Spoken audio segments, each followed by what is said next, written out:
স্বাস্থ্য খাত এই সরকারের জন্য সবথেকে একটা প্রায়োরিটি খাত। আপনারা দেখেছেন আমাদের মাননীয় প্রধানমন্ত্রী ইতিমধ্যে ঘোষণা করেছেন যে আগামী দিনে ধাপে ধাপে পর্যায়ক্রমে জিডিপির 5% বরাদ্দ হবে স্বাস্থ্য খাতে। স্বাস্থ্য খাতে 5%, শিক্ষা খাতে 5%। এবং আমাদের এই 5 মাসের সরকারের কর্মসময়ের মধ্যে সিলেটের স্বাস্থ্য খাতের জন্য আমরা অনেকগুলি উদ্যোগ নিয়েছি। এর মধ্যে একটি হচ্ছে 250 শয্যার হাসপাতাল, যেটি চালুকরণের বিষয়টি এখন প্রক্রিয়াধীন আছে, অনুমোদিত হয়েছে, এখন ফিজিক্যালি চালু করার বিষয়টি প্রক্রিয়াধীন আছে। সিলেট মেডিকেল বিশ্ববিদ্যালয়ের প্রকল্পটি ইনশাআল্লাহ পূর্ণ গতিতে এগোবে এবং সেখানেও আরেকটি 1200 শয্যার হাসপাতাল সেখানে হবে। তার মানে আমরা যে অবস্থায় দায়িত্ব নিয়েছিলাম তখন সরকারিভাবে শুধু ওসমানী মেডিকেলের শয্যা কত? 900। তার সাথে আগামী দিনে যোগ হবে সিলেট মেডিকেল বিশ্ববিদ্যালয়ের অধীনে 1200 শয্যার একটি হাসপাতাল, এর মধ্যেই 250 শয্যার হাসপাতাল, এবং এর পাশেই শামসুদ্দিন যেটি এখন বন্ধ আছে, শামসুদ্দিনটিও আমরা পূর্ণ ক্ষমতায় আবার চালু করবো ইনশাআল্লাহ। তার পাশে একটি ডেডিকেটেড শিশু হাসপাতাল হবে। আর খাদিমপাড়ায় যে শাহপুরান মেডিকেলটি আছে, এটি হচ্ছে 30 শয্যার, 31 শয্যার।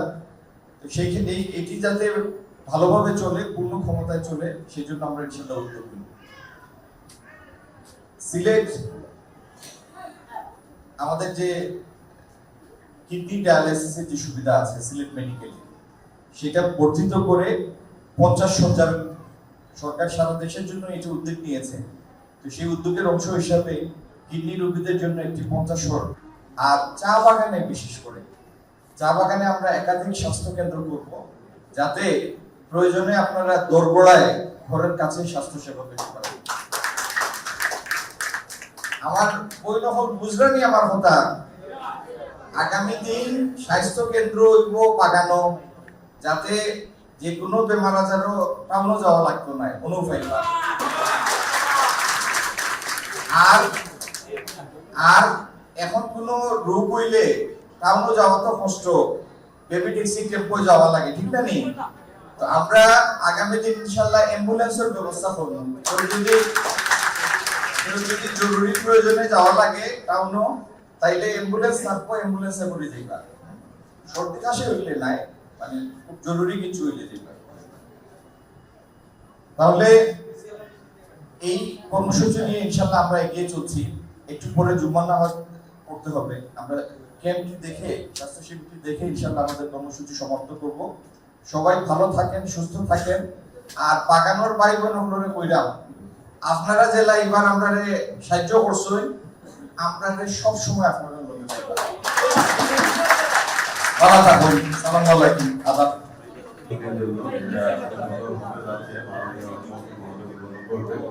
সেখানে আমাদের সমর্থকরা থাকবে, আমাদের তাকে অনুরোধ করবো এই আমরা তো পালা যাবো স্যার উদ্বোধন করার জন্য, স্যার সেখানে উদ্বোধন করতে যাবে। তো সবাইকে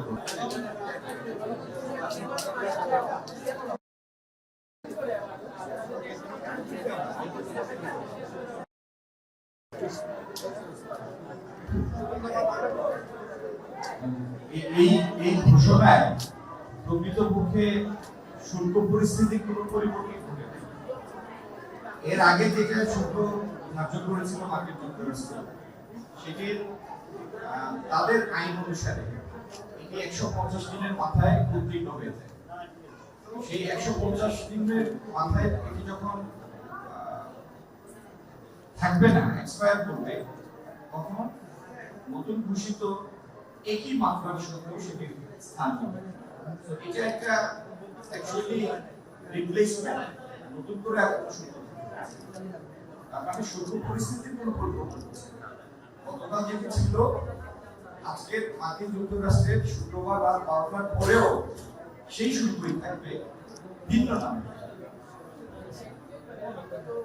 এখানে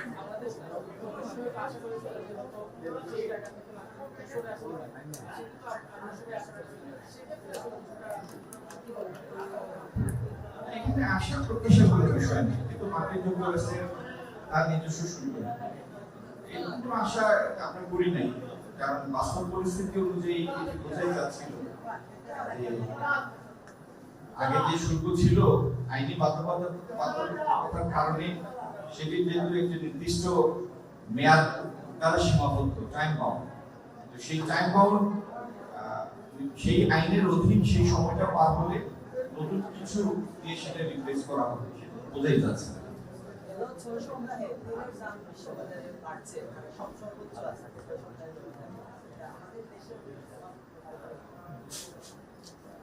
তেলের দাম বাড়লে সেই তেল তো আর রাতারাতি আসে না। গত কয়েক সপ্তাহ যাবত দাম কমতে দিকে ছিল, আবার গত সপ্তাহ দেড় সপ্তাহ যাবত সেটা আবার আগের ধারায় ফেরত এসেছে। এটা আপনারা তো সবাই জানেন যে মূল্যে পেট্রোলিয়াম পণ্য আনা হয় অনেক বেশি ভর্তুকি মূল্যে সেটি সরবরাহ করা হয়। সরকারের এই মুহূর্তে এরকম কোনো পরিকল্পনা নেই।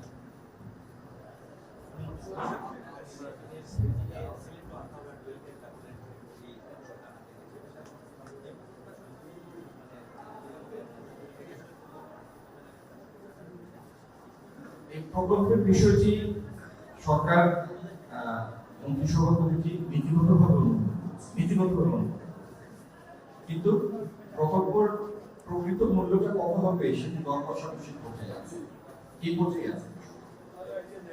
আর এই পেপার ওয়ার্ক গুলি সম্পন্ন হলে তার ফিজিক্যাল ইমপ্লিমেন্টেশন